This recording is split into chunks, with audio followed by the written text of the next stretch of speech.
కనకమాలక్ష్మి విహార్ని రౌడీలు కొడుతుండగా అడ్డుకొని వాళ్ళ తాట తీసి వెంటనే విహార్ని హాస్పిటల్కి తీసుకెళ్తుంది. అక్కడ డాక్టర్లు ట్రీట్మెంట్ జరిపిస్తారు. తనకి బలమైన తలకి గాయం తగలడం వల్ల అలా జరిగింది. ఇప్పుడు పర్లేదని చెప్పేసి తనని ఇంటికి తీసుకెళ్ళొచ్చు అని చెప్పేసి అన్న తర్వాత ఇప్పుడు విహాన్ని కానీ ఇంటికాడ ఎలా డ్రాప్ చేయాలి, ఒకవేళ నన్ను గుర్తుపడతారేమో అని అనుకున్న కనకమాలక్ష్మి, అయినా నా ఫేస్ గుర్తెలా పడతారు, నేను సర్జరీ చేసుకున్నాను కదా అని ఈ విధంగా తన మనసులో అనుకుంటుంది. ఇప్పుడు ఆ దేవుడు ఈ రూపంలో మా ఇద్దరిని కలిపాడని అనుకుంటున్నాను, ఎలాగైనా సరే అని ఈ విధంగా అనుకుంటుంది.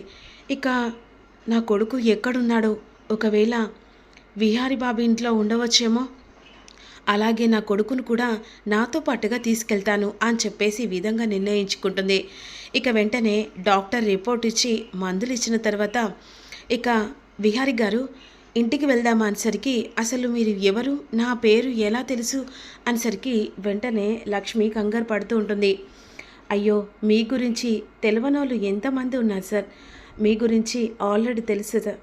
నేను కొత్తగా ఈ ఊళ్ళో అడుగుపెట్టాను. ఆ టైంలో రౌడీలు మిమ్మల్ని కొట్టబోతుండగా వెంటనే అడ్డుకొని మీకు తలకు బాగా గాయం తగలడం వల్ల హాస్పిటల్కి తీసుకొచ్చాను సార్ అని అన్న తర్వాత, పర్లేదండి, ఇక నేను ఇంటికి వెళ్ళిపోతాను అని అంటుండగా, పర్లేదు సార్, మిమ్మల్ని ఇంటికాడ డ్రాప్ చేసి నేను వెళ్తాను.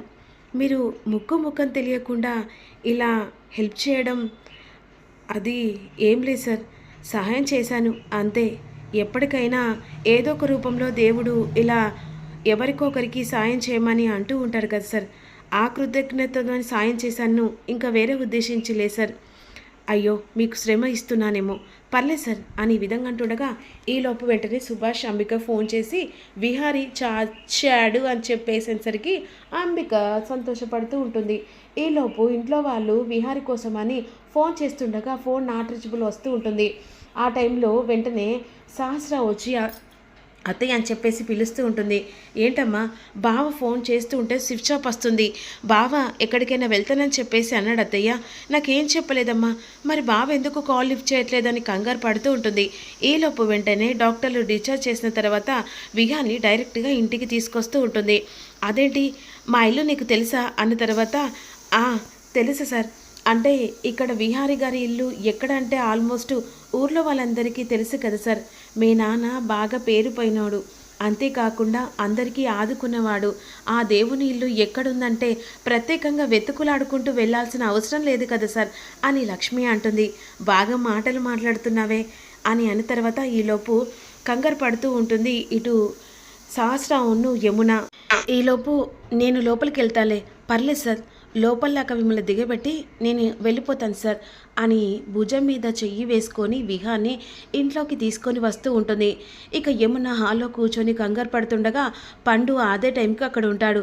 అదిగో విహార్ బాబు వచ్చాడు, విహార్ బాబుకి ఏం జరిగిందని అని చెప్పేసి కంగారు పడుతూ ఉండగా ఈలోపు ఇక కనకమాలక్ష్మి లోపలికి తీసుకొస్తుంది. ఏమైందిరా విహారీ, అసలు ఏం జరిగింది, ఈ ఒళ్ళంత గాయాలేంటి అని అంటూ ఉండగా ఈలోపు పద్మాక్షి సహస్ర ఇక అదే హాల్లో ఉంటారు. ఒక్కసారిగా పద్మాక్షి సహస్ర కోపంతో విహారికి ఏం జరిగిందా అని గురించి పక్కన పెడితే ఇక ఒక అమ్మాయి విహారీ భుజం మీద చెయ్యి వేసి తీసుకొని రావడం మాత్రం గమనించి అసలు ఏం జరుగుతుందో అర్థం కానట్టుగా కోపంగా చూస్తూ ఉంటారు. అసలు ఏం జరిగింది నాన్న అని చెప్పేసి ఇక మేడం విహార్ బాబు గారిని సోఫాలో కూర్చోబెడదామని చెప్పేసి వెంటనే కూర్చోబెడుతుంది. ఇక ఏ లేదమ్మా, రౌడీలు వచ్చి అటాక్ చేశారు, అసలు ఎవరో తెలియదు అని చెప్పేసేసరికి ఒక్కసారిగా ఇక ఆ టైంలో యమున షాక్ అయిపోతుంది. రౌడీలా? ఆ టైంలో ఇదిగో తను వచ్చి నన్ను కాపాడి సేవ్ చేసి హాస్పిటల్ తీసుకెళ్ళిందమ్మా అనేసరికి వెంటనే ఇక అమ్మాయిని చూసి, ఏంటమ్మా, నా కొడుకును కాపాడింది నువ్వేనా? అయ్యో పర్లేదండి, అయినా అలా రోడ్డు మీద వాళ్ళు ఇక విహారి గారిని కొడుతుండగా వెంటనే వాళ్ళని అడ్డుకొని హాస్పిటల్ తీసుకెళ్ళాను, అయినా నా కొడుకును కాపాడినందుకు నీకేమి ఇచ్చి కృతజ్ఞత తీర్చుకోగలమమ్మా అని అంటుండగా, అసలు మా బావ నీకు ఎలా కలిశాడు, ఎలా కలవడం ఏంటి మేడం, నేను అలా వెళ్తుండగా సారు రౌడీలు కొడుతుండగా ఆ టైంలో వెంటనే హాస్పిటల్కి తీసుకెళ్ళాను, అయినా హాస్పిటల్ తీసుకెళ్ళిన దానివి ఒక కాల్ చేసి ఇక్కడ వెంటనే చెప్పాలి కదా. అంటే సార్ది ఫోన్ స్విచ్ ఆఫ్ అయింది మేడం. అందుకే అయినా నువ్వు నా గురించి ఆలోచించక పక్కన పెట్టి నువ్వు తన గురించి ఎంక్వైరీ చేసినట్టుగా మాట్లాడుతున్నావేంటి సహస్ర? ఎందుకంటే తను చూస్తుంటే ఏమో ఇలాంటి వాళ్ళు ఏదో ఒక రూపంలో అలా వస్తూ ఉంటారు కదా. అయినా ఇదంతా పక్కన పెట్టి బావా, ఇప్పుడు నీకు ఎలా ఉంది? పర్లేదులే. సరే సార్, ఇక నేను వెళ్తానని చెప్పేసి అంటుండగా ఈలోపు క్రిష్ బయటకు వస్తాడు. ఏమైంది బ్యాట్మన్, ఏమైంది అంటుండగా క్రిష్ని చూసి కళ్ళు నిండా నీళ్ళు తెచ్చుకుంటుంది కనకమహాలక్ష్మి. ఇక ఆ బాబును ఎత్తుకుని ముద్దాడంత ప్రేమ కురిపిస్తూ ఉంటుంది. ఏం కాలేదు క్రిష్, కాస్త రోడ్డు మీద అలా వెళ్తుండగా రౌడీలు అటాక్ చేశారు. కాపాడింది ఇదిగో తనే. ఓ మీరేనండి, చాలా థ్యాంక్స్ అండి మా బ్యాట్మ్యాన్ను కాపాడినందుకు. పర్లేదు బాబు అని చెప్పేసి కనకమహాలక్ష్మి తన కొడుకును దగ్గర తీసుకుంటుంది. అయినా ఇక ఇదంతా వీడి వల్లే కదా బావా జరిగింది. వాడి తల్లి ఎక్కడుందో తెలియదు. వాడి వల్ల వాని తల్లి వల్ల రోడ్డు తిరుగుతూ రోజు వాడి తల్లి కోసం అని చెప్పేసి పోలీసుల చుట్టూ తిరుగుతూ ఉంటేనే కదా ఇదంతా జరిగింది. అది చచ్చింది చావక ఇప్పుడు నేను ఇబ్బంది పడుతోంది. సహస్ర, పిచ్చి పిచ్చి మాటలు మాట్లాడకు. అయినా అదనడంలో తప్పేముందిరా? ప్రాణం కోసం అని చెప్పేసి ఇన్ని రోజుల నుంచి చెప్పినా కూడా కనీసం భార్య మాట కూడా వినిపించుకోకుండా అది ఎక్కడ చచ్చిందో తెలియదు. దాని గురించి ఇంతలా కంగారు పడుతూ ప్రాణాల మీదకి తెచ్చుకుంటున్నావురా అని అంటుండగా, అయ్యో అలా ఎందుకు మేడం సార్ని కోపడుతున్నారు? సాటి మనిషిగా సార్ హెల్ప్ చేసినందుకు పొరపాట నీకేం తెలిసే నువ్వు మాట్లాడుతున్నావు? అదేంటి వదిన అలా కోపంగా అమ్మాయి మీదుగా గట్టిగా అరుస్తున్నావు? ఏదో విహాన్ని ఇప్పుడు కాపాడి ఇంటికి తీసుకొని వచ్చింది అనే విధంగా అంటుండగా ఈలోపు అంబిక వస్తుంది. అంబిక విహాన్ని చూసి షాక్ అయిపోతుంది.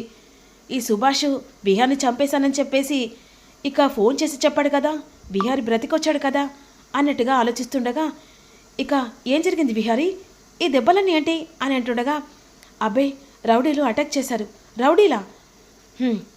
చెప్పాను కదరా, ఆ వడ్డీల శకుంతల మామూలుది కాదు, కావాలని ఆ సిరు గురించి ఎంక్వైరీ చేస్తుంటే అది నీ మీద అటాక్ చేస్తుందని చెప్పాను కదా, కానీ నా మాట వినిపించుకోలేవే అని అంటుండగా ఈలోపు కనకాలమహాలక్ష్మికి అనుమానం వస్తుంది. అంటే కావాలని ఆ వడ్డీల శకుంతల విహారి గారిని చంపడానికి చూస్తుందా? దాన్ని వదిలిపెట్టను సార్, ఇక నేను వెళ్తాను అని ఈ విధంగా అంటుండగా, ఈ చీకట్లో ఎక్కడికి వెళ్తామమ్మా? ఇక్కడే మా పెద్దమ్మ వాళ్ళు ఉన్నారు మేడం, రేపు పొద్దునే మళ్ళీ వస్తాను. రావడానికి ఏముంది, అయినా కాపాడిన వ్యక్తి వస్తే ఏముంది? సరే అమ్మా రేపు పొద్దునే రా అని చెప్పేసి ఈలోపు తన కొడుకుని తీసుకెళ్లడానికి ముందు వడ్డీల శకుంతల సంగతి చెప్పాలని లక్ష్మి అనుకుంటుంది. ఈలోపు కనకమహాలక్ష్మి తన కొడుకుని చూసుకుంటూ బాధపడుతూ ఇక తన తండ్రి దగ్గర ఉన్నానని ఒక సేఫ్టీతో వెళ్ళిపోతుంది. ఈలోపు వడ్డీల శకుంతల ఇంట్లో కంగారు పడుతూ ఉంటుంది. ఇక డోర్ను ఒక్కసారిగా కాలుతో నెట్టేస్తుంది. ఆ టైంలో వడ్డీల శకుంతల ఒక్కసారిగా తన చూసి, ఎవత్తివే నువ్వు, నా ఇంట్లోనే అడుగుపెట్టి నా తలుపునే తంతావా? నీ తలుపును కాదే, నిన్ను చంపడానికి వచ్చాను.